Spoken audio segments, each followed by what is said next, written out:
Human development index की।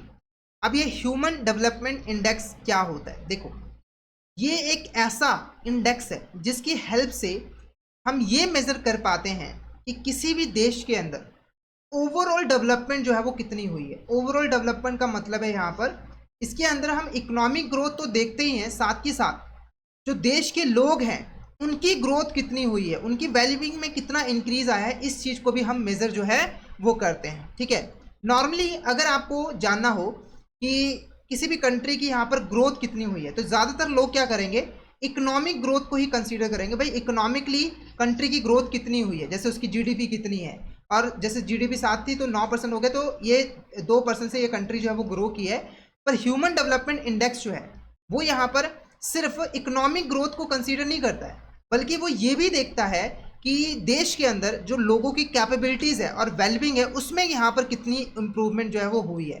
यानी कि ह्यूमन डेवलपमेंट इंडेक्स से हम किसी भी कंट्री की ओवरऑल डेवलपमेंट को मेजर कर सकते हैं, जिसके अंदर इकोनॉमिक ग्रोथ तो आता ही है, साथ ही साथ लोगों की कितनी डेवलपमेंट हुई है वो भी जो है वो आ जाता है।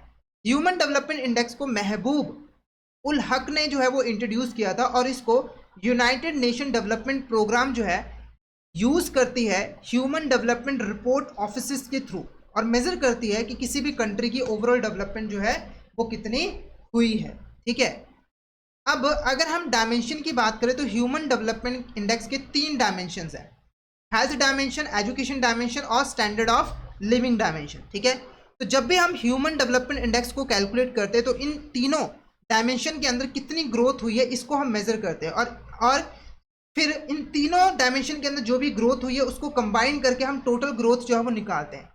सबसे पहले बात करते हैं हेल्थ डायमेंशन की। तो हेल्थ डायमेंशन की ग्रोथ को मेजर करने के लिए, हेल्थ डायमेंशन के अंदर डेवलपमेंट को मेजर करने के लिए हम लाइफ एक्सपेक्टेंसी एट बर्थ को मेजर करते हैं। यानी कि किसी भी देश के अंदर लाइफ एक्सपेक्टेंसी एट बर्थ कितनी है, यानी कि एक पर्सन नॉर्मली कितने साल जो है वो जीता है। जैसे एग्जांपल के लिए जापान के अंदर जो लोगों की लाइफ एक्सपेक्टेंसी है वो ज़्यादा है एज कंपैरिजन टू इंडिया।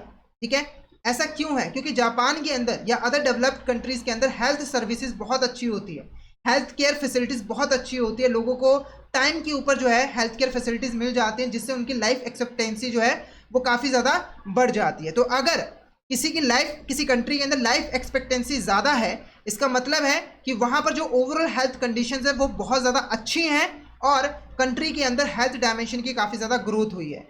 उसके बाद एजुकेशन डायमेंशन के अंदर हम ये चीज़ मेजर करते हैं कि कोई भी कंट्री के अंदर एजुकेशन सिस्टम यहाँ पर कैसा है। ठीक है, इसके अंदर सबसे पहले हम मीन ईयर ऑफ स्कूलिंग देखते हैं कि किसी भी देश के अंदर जो अडल्ट है जिनकी एज 25 से लेकर 25 से ज़्यादा है, 25 साल से लेकर 25 से ज़्यादा एज के जो लोग हैं उनको नॉर्मली कितना टाइम लगता है अपने एजुकेशन को कंप्लीट करने के लिए। अगर किसी देश के अंदर ये ज़्यादा है, जैसे मान के चलिए एक देश के अंदर 25 है, एक देश के अंदर 21 है, तो ये जो 25 वाला देश है वो अच्छा देश माना जाएगा। क्यों?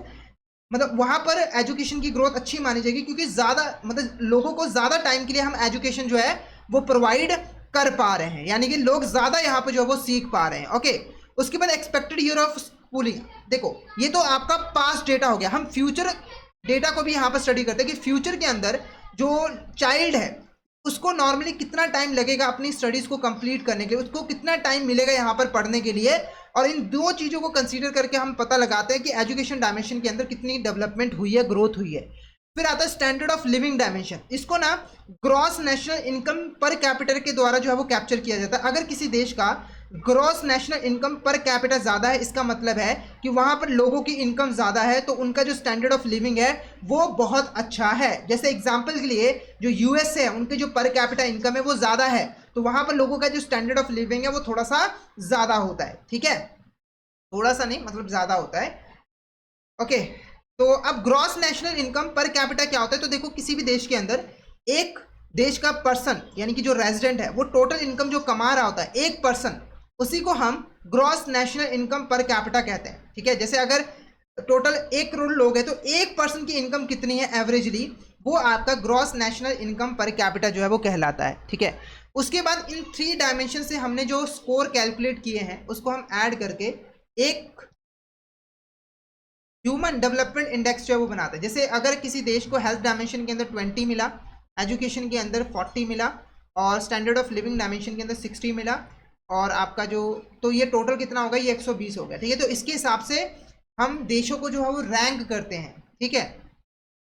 नेक्स्ट बात करेंगे जेंडर डेवलपमेंट इंडेक्स। अब ये जेंडर डेवलपमेंट इंडेक्स क्या होता है, देखो एक चीज आपको पता होगी, शुरू से ही मेल और फीमेल के बीच में डिस्क्रिमिनेशन किया जाता है, शुरू से ही, ठीक है। मेल को जो है वो ज़्यादा इंपॉर्टेंस दी जाती है एज कंपैरिजन टू फीमेल। जैसे अगर आप इंडिया की ही बात करें तो बहुत सालों पहले जो मेल होते थे, जो मेल होते थे उनको ही सिर्फ पढ़ाया जाता था, फीमेल को नहीं पढ़ाया जाता था, ठीक है। अब इसकी वजह से होता क्या है कि मेल की जो डेवलपमेंट है वो तो हो जाती है अच्छे तरीके से, पर फीमेल की डेवलपमेंट अच्छे तरीके से नहीं हो पाती। जैसे आज के टाइम में भी कुछ ऐसे एरियाज हैं जहां पर फीमेल को इतने ज़्यादा मौके जो है वो नहीं मिलते जितने मेल को यहाँ पर जो है वो मौके मिलते हैं, ठीक है।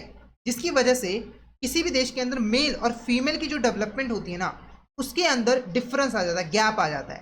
अगर मेल की डेवलपमेंट 100% हो रही है तो फीमेल की जो डेवलपमेंट है वो हो सकता है कि कम हो, जैसे 80% हो, या फिर आपका यहाँ पर 40% हो, या फिर आपका 60% हो, ठीक है। तो ये जो जेंडर बेस्ड इनइक्वालिटीज है ह्यूमन डेवलपमेंट के अंदर, इस चीज को मेजर किया जाता है जेंडर डेवलपमेंट इंडेक्स के थ्रू। इसको यूनाइटेड नेशन डेवलपमेंट प्रोग्राम ने जो है वो इंट्रोड्यूस किया था, ताकि किसी भी देश के अंदर जो जेंडर बेस्ड इनइक्वालिटीज है उसको हम यहाँ पर कैप्चर जो है वो कर पाए, ठीक है। जेंडर डेवलपमेंट इंडेक्स को भी वैसे ही कैलकुलेट किया जाता है जैसे हम ह्यूमन डेवलपमेंट इंडेक्स को निकालते हैं, यानी कि यहाँ पर 3 डायमेंशन होते हैं, health, education and living standard, ठीक है। बस डिफरेंस क्या होता है कि ये जो जेंडर डेवलपमेंट इंडेक्स है, हम मेल के लिए ह्यूमन डेवलपमेंट इंडेक्स जो है वो अलग से निकालते हैं, और फीमेल के लिए ह्यूमन डेवलपमेंट इंडेक्स जो है वो अलग से निकालते हैं, ठीक है। और ये जो जेंडर डेवलपमेंट इंडेक्स होता है वो बेसिकली एक रेशो होता है, बेसिकली एक रेशो होता है कि यहाँ पर जो फीमेल का ह्यूमन डेवलपमेंट इंडेक्स है वो यहाँ पर मेल के ह्यूमन डेवलपमेंट इंडेक्स का कितना % है, ठीक है। तो ये कैसे निकलता है, तो मान के चलिए ह्यूमन डेवलपमेंट इंडेक्स है आपका यहाँ पर मान के चलिए वो है आपका यहाँ पर 80%, ठीक है। और अगर आप इसको नंबर्स में लिखो, जैसे 0.08 और ये आपका 0. ये आपका 1.00, ठीक है। तो अगर आप इसको डिवाइड करोगे इंटू 100 करोगे तो ये आपका 0.8 डिवाइडेड बाय 0.81, तो ये आपका 0.8 हो जाएगा, 100 कर दो मल्टीप्लाई, तो ये आपका 80% हो जाएगा। यानी कि अगर मेल की ग्रोथ 100% हो रही है तो फीमेल की ग्रोथ जो है, डेवलपमेंट जो है वो सिर्फ 80% ही हो रही है, ठीक है।